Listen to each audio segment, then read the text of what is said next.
Hey, how you doing? Thanks for downloading the show. Welcome to Garden Fork Radio. It's me, Eric, your host. We talk about eclectic things here. Today we're going to talk about driving a tank and maybe even setting it on fire once with my friend Bob.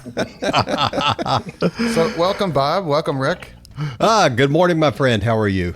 Good morning. Good morning. And Good that's morning, not Bob. funny. Setting the tank on fire is not funny.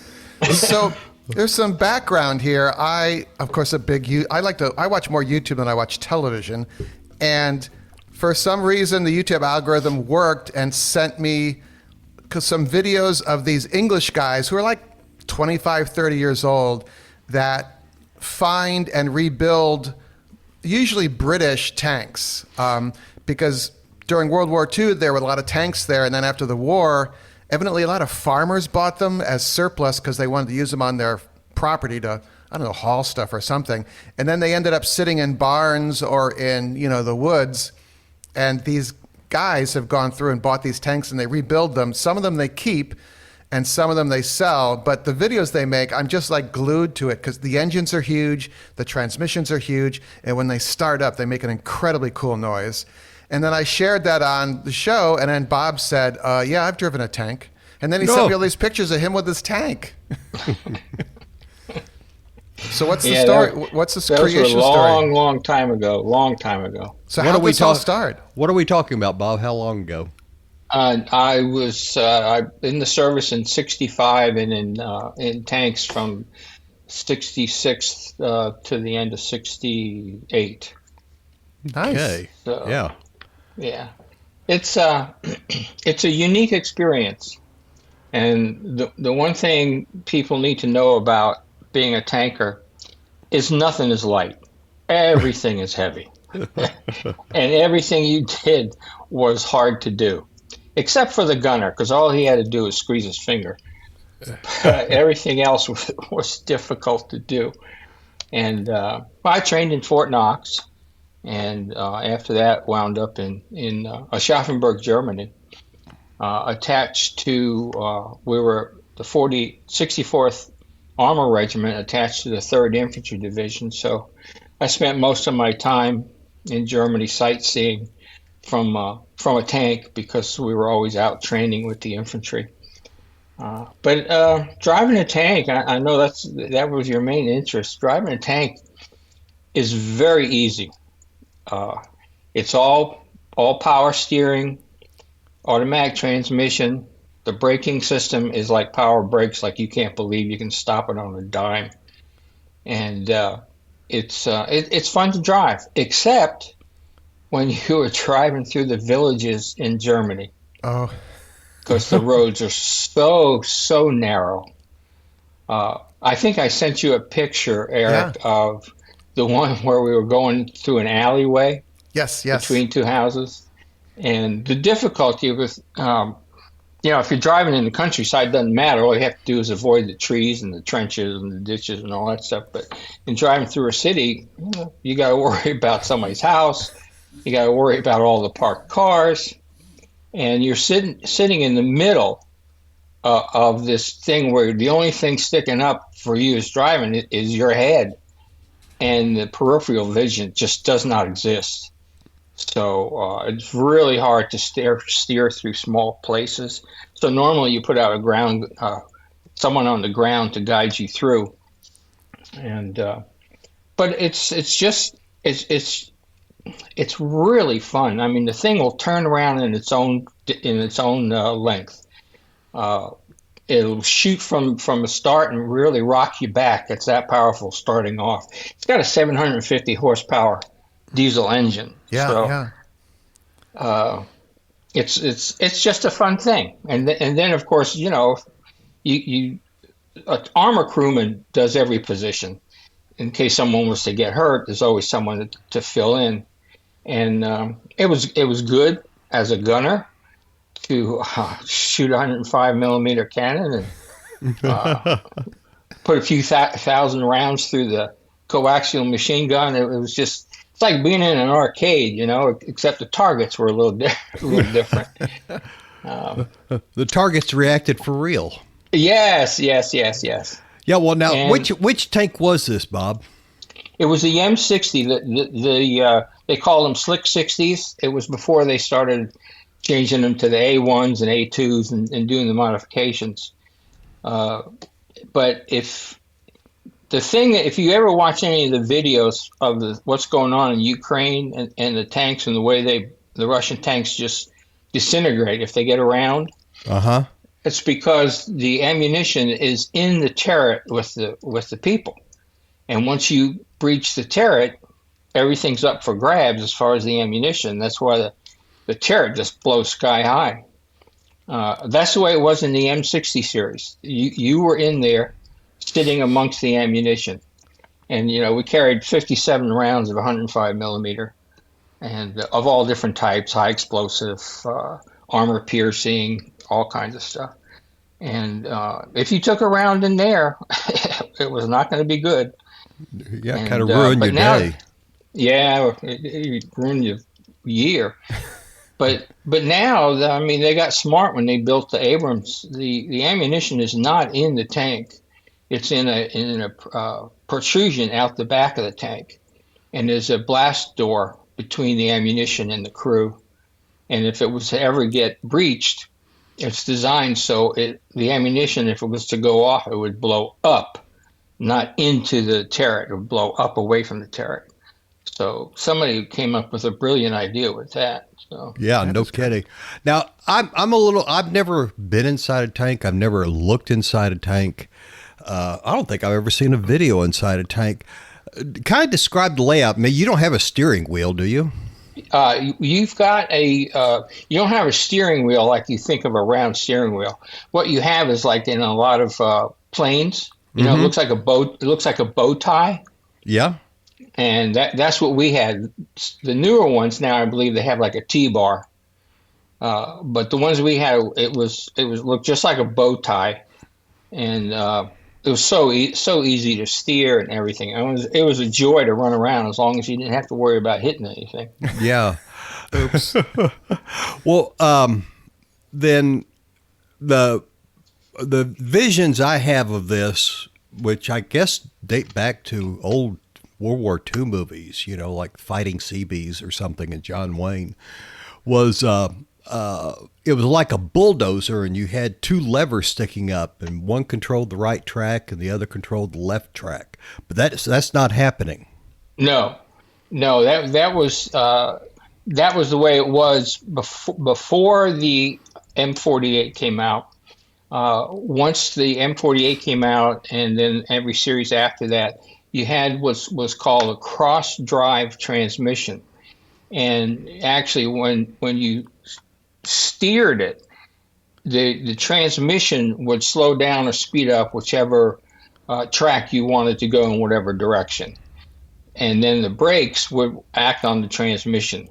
It's not like you think of a car where you have brake shoes and all that. It worked on the transmission. Interesting. And then how did you shift into reverse? You just had a little lever. Just put it in R. Just put it in R. Yeah, Rick.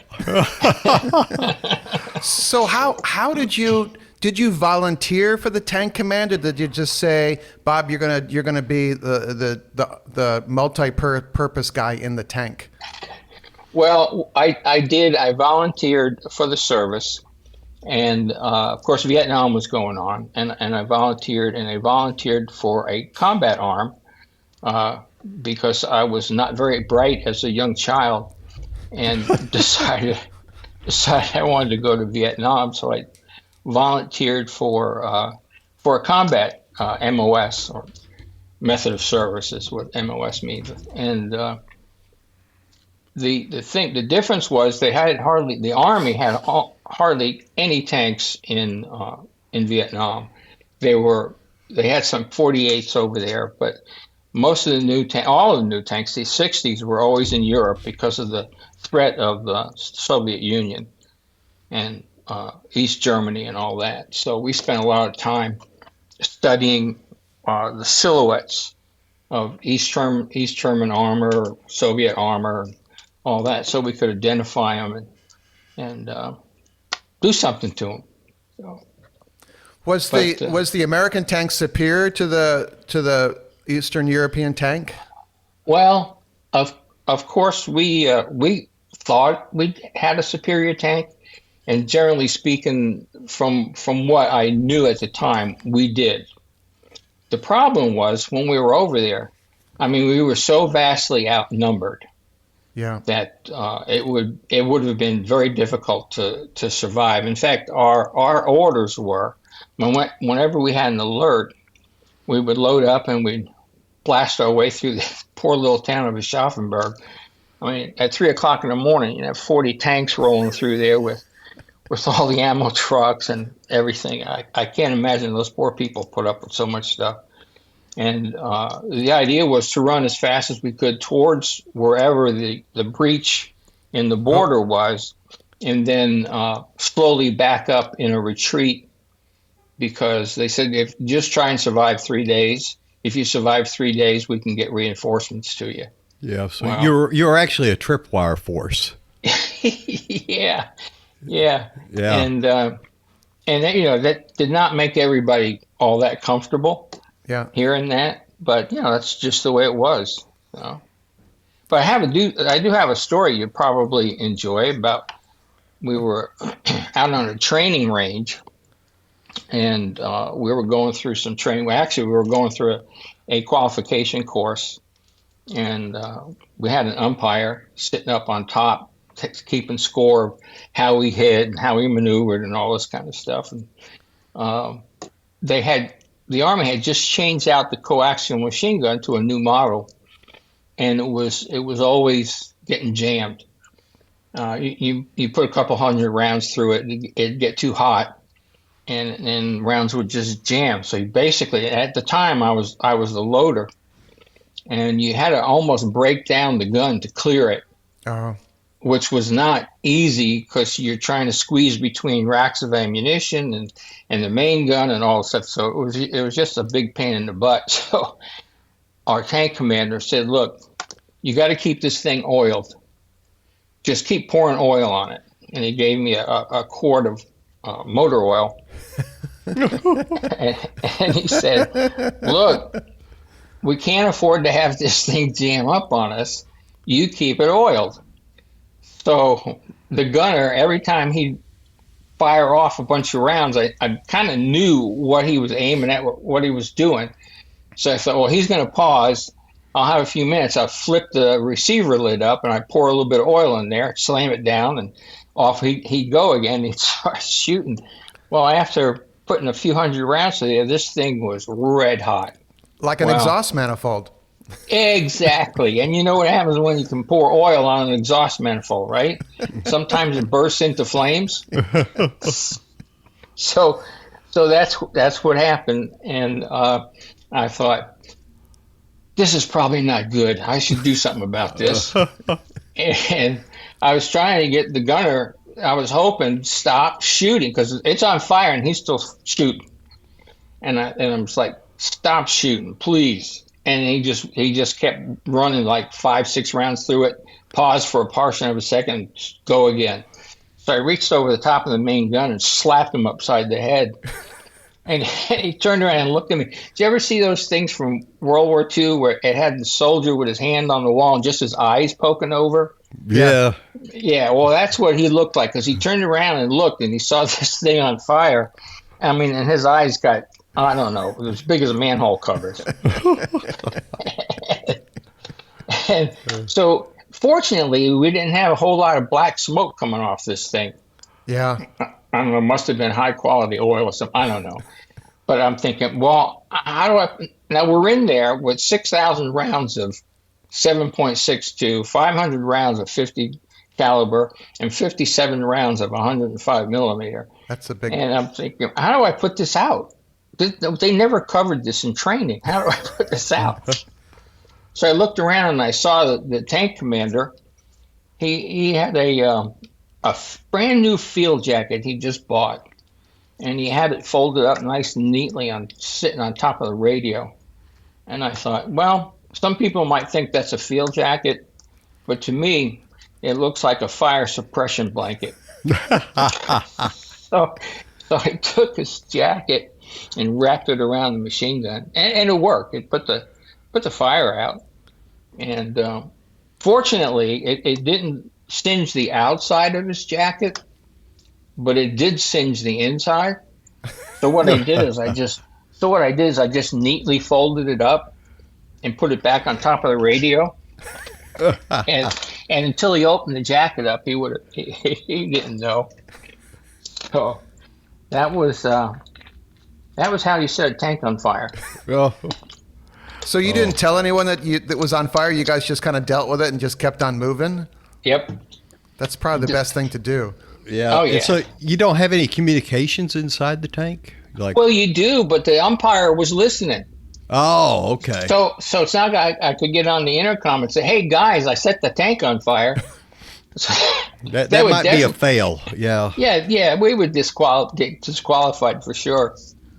But this, the tank commander, he, we told him after we were done with our run, we told him what had happened, and he started complaining because I burned up his jacket, and I said, "Hey, you're the guy who told me to pour all this oil on the thing, so don't be blaming me." And anyway, we had a good laugh at it. It's always funny after you survive and you realize how close you were to like being dead. Yeah, Yeah. yeah, I know. And I don't know if you're looking at the picture of a Slick 60, Rick. Are you looking at one that has the searchlight on it? Let's see here. It's attached to the main gun. Oh yeah. Uh-huh. Yeah, those are 100 million candle power, Wow. and in boost mode they're 150 million candle power, and you can do white light or at the time infrared, and you could light up a lot of stuff with that. Yeah. Now, this one, the M60 that I'm looking at was called the Patton, but I was pretty sure the M48 was called a Patton too, wasn't it? Yeah, it was all the Patton series. Oh, it's a series. Okay. Yeah, and they stayed the Patton series until you got to the M1 Abrams. That's when it changed. Okay. Wow. This is pretty fascinating. How cramped is it in there? I mean, I've never could make out how big it was, how cramped it was, how much room there was to stretch out. Well, there was basically no room to stretch out. Right. I mean, everything is jammed in there, just tight as can be. If I couldn't take a nap, I wouldn't go. Well, you say you wouldn't take a nap, but I have taken naps in those things when we were out on maneuvers and stuff, and especially in the wintertime, it got so cold. And the tanks were supposed to have heaters, but the only tanks that had heaters were the platoon leaders and the company commander. All the rest of us, I don't know, I think the mechanics traded the heaters off for bottles of cognac or something because we never got them. And, wouldn't a heater increase your IR signature? Yeah, but this is back before the days of that. Oh, okay. Yeah, I guess so. Yeah, and it was just I remember a couple times it being so cold, especially at night. It being so cold, and when you breathed, it would get frosty inside the turret because you had all this water vapor coming out of your lungs, and the turret was so cold. It'd be like a freezer in a refrigerator. You could literally take your finger and scrape the frost off of the top of the turret. But I have slept in. I've slept on a bunch of 105 millimeter rounds. Just you get so tired, you just lay down and go to sleep. And a lot of times what we used to do in the winter is we would take a tarp and we would turn the gun around to the back and take the tarp and stretch it out so it covered the ventilation plates for the motor. Mm-hmm. And we'd run the engine until it got good and hot, and then we'd turn it off and we would go to sleep under there. That makes sense. Yeah. Yeah. Wow, that's roughing it. Hey, real quick, we all know that Eric has an Amazon store on Amazon. If you want to start your shopping there by going to our landing page, they call it storefront they call it, amazon.com/shop/gardenfork. Check out the tools I suggest, generators, winter must-have stuff. Also, anything you buy there, we get an affiliate link for a finder's fee, plus also anything else you purchase that day on Amazon, starting from our page and going wherever in Amazon, we get a little finder's fee for that too. Helps pay the bills, super appreciate it. Make sure to shop local, go to your local hardware store, okay? But if you're going to Amazon, maybe try and use our link. That'd be great. Thanks. The YouTube channel I watch is called Mr. Hughes, Hewes, for anyone that wants to check them out there. Yeah. It's there's some adult commentary and adult T-shirts they wear sometimes, so just a little heads up there. But they primarily work on Chieftains, which are a 60s era tank, right. And the munition rounds are shoved anywhere that there is space in the tank. It looks like because they always like, oh, we brought in a new tank we're going to rebuild, and they open it up and they go in for the first time, and there are these kind of round holders everywhere in the tank, and they're like, oh, they put 5 here, they put 5 here. They were jammed in everywhere they could. Was that like your experience? Yeah. Yes. The main rack that you had was if you were standing facing the main gun. The main rack would be to the left and behind you, and it was on like a little slope. So you would just open up the gate, and the round would kind of slide out in your hand, and in your arms, really. And we also had some that were standing straight up on the floor. There was like a little round indentation in the floor. Mm-hmm. And the round would go in there, and you had a bar you would lock it across the top that you would lock it so it stayed in there. And that covered the whole thing. And then on the floor next to that would be all the boxes of 7.62 millimeter, 6,000 rounds of it there. And you would just have to step over it and work it out that way. As far as aiming the gun, was that something that you were like a spotter would radio in the coordinates, or how did you do that? Well, normally what it would be is the tank commander, he stands up above the rest of us, and his head comes up out of the turret in a thing called the cupola. Yep. And that's where the 50 caliber machine gun was mounted. And everything that the gunner had, the tank commander had also. It was a duplicate. And so the tank commander could aim and fire the main gun or the coax, the same as the gunner. But he would normally call out a target. And when he called out a target, because the gunner had limited field of vision, because he's looking through sights. Yep. And so what the tank commander would do is he would call out a target, and he would take his control and he would swing the turret so that he knew where he wanted the gunner to shoot at was within the sight of the gunner. And he would call out what the target was, what the type of ammunition was, and then depending upon the type of ammunition, there was a little computer. Now think about this. This was 1966, and the thing was designed in 1960. There was a little computer that was like done with levers, and he would take this handle and he would move it to whatever type of ammunition that the tank commander called out. And depending upon that, because each different type of ammunition would have a different arc to the target. Right.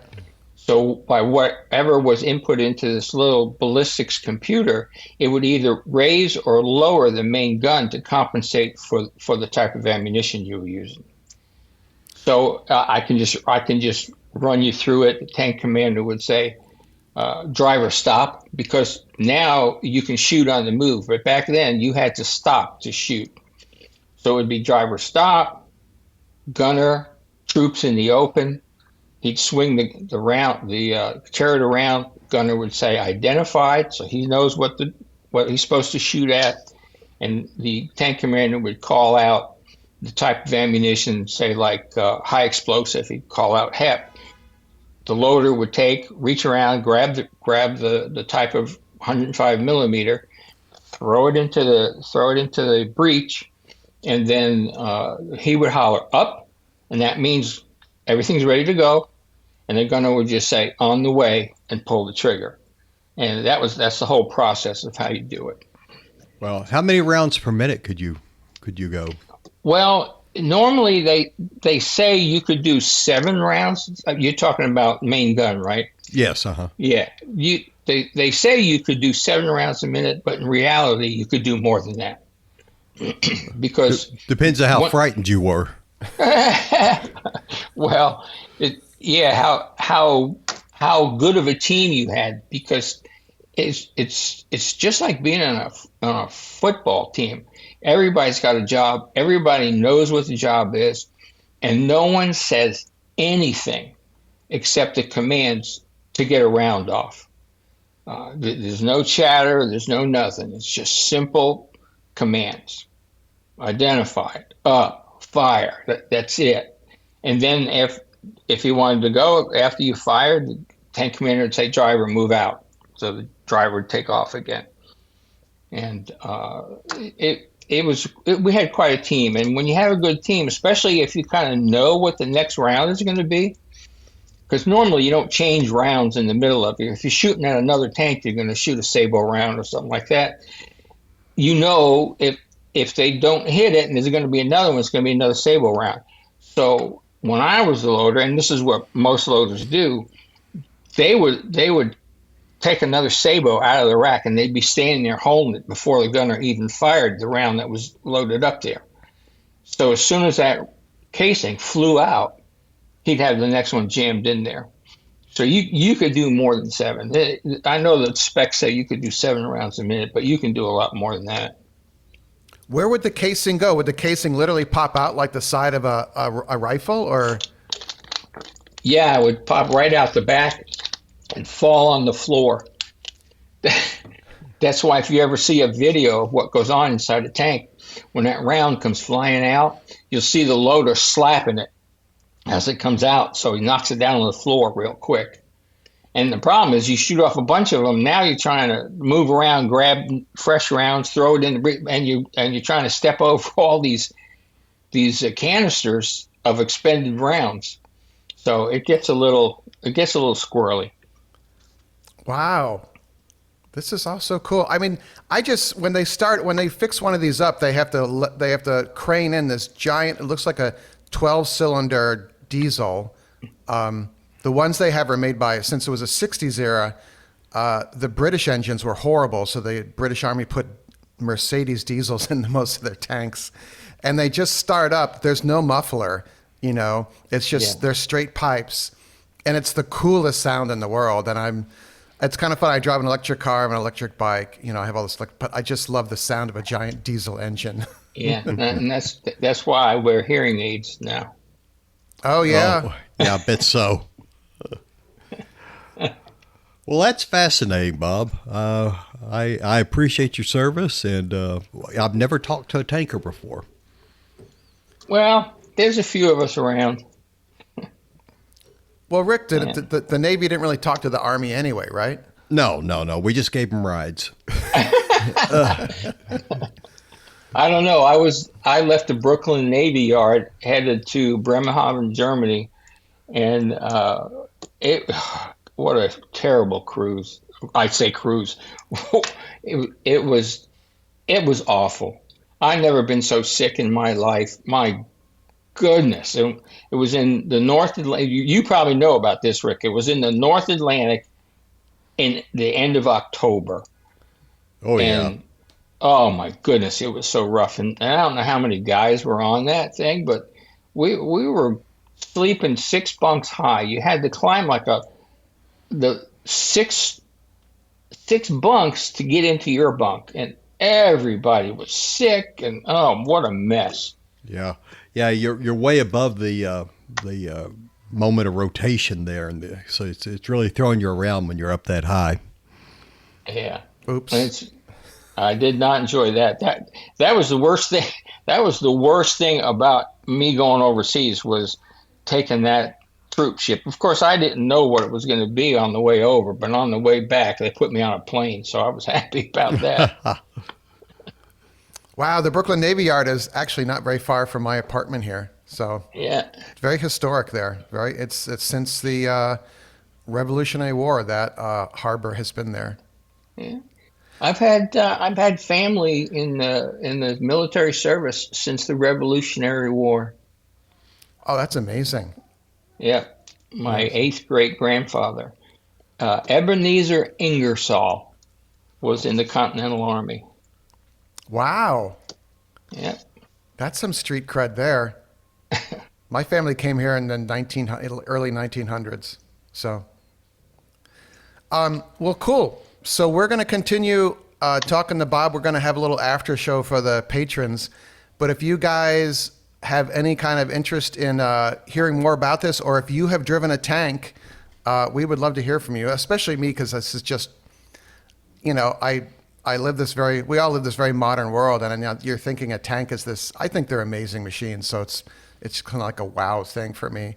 But if you have any thoughts, it's radio@gardenfork.tv. Bob's going to come back on the show because after in the infantry, in the tank world, he then became a lineman, literally a lineman for the county, working on utility lines. And I have a lot of questions about that as well. So that'll be like a deep dive in its own self. So, Yeah, I've never understood that high power stuff. Yeah, in fact, I have trouble understanding simple circuits. It seems like I'm a little frightened of one I'm working on now. So, yeah, it's always good to know somebody like Bob. this is a guy who wired his own airplane, right? Well, but yeah, that's just 14 volt. That was easy. well, I was a telephone lineman, so Oh, okay. I didn't place that stuff, but my head was within 13 inches of it a lot of times when I was up on a pole. No, thank you. Yeah. All right, well, hold those thoughts because we need some more content for next week's show. So, Okay. all right, everyone, we're going to pop over to the after show, but let me know your thoughts. It's always fun. It's radio@gardenfork.tv. All right, thanks, everyone. Bye. Garden Fork Radio is produced by Garden Fork Media LLC in Brooklyn, New York. The music in the show is licensed from audioblocks.com and uniquetracks.com.